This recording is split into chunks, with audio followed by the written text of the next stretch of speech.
Le calme est revenu après l'intervention hier des forces de l'ordre dans ce manoir du village de Sus. À l'intérieur, environ 70 adeptes de la secte Tabitha's Place. Mais à les entendre ce matin, on pourrait croire que rien ne s'est passé. J'ai du travail. Ouais, j'imagine. Mais justement, ça vous fait pas bizarre de voir ça, de voir ce qui se passe autour de ce manoir, autour d'ici? Ça vous fait pas... Ben, il y a beaucoup de choses qui se passent, hein, le monde. Hein. Mais ici, de toutes les accusations qu'il y a ici. À bientôt, hein, j'ai du travail. Hein. Pourtant hier, à l'issue de l'opération, 9 personnes sont placées en garde à vue. 2 autres entendues sous statut de mise en cause.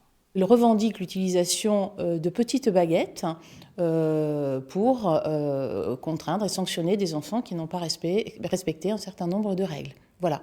Donc on en est là.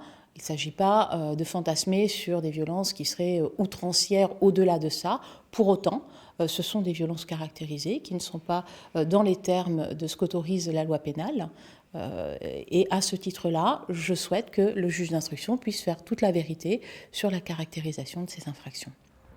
Une première instruction avait été ouverte en 2014. Un ancien adepte de la secte avait porté plainte. Il évoquait des méthodes de manipulation mentale et l'exploitation des membres de la secte. 5 ans après, son avocat se félicite de cette nouvelle avancée.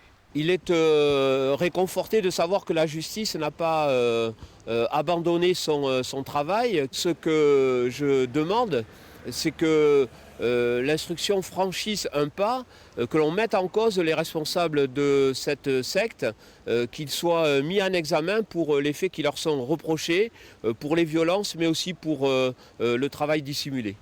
Depuis hier, plusieurs gardes à vue ont été levées.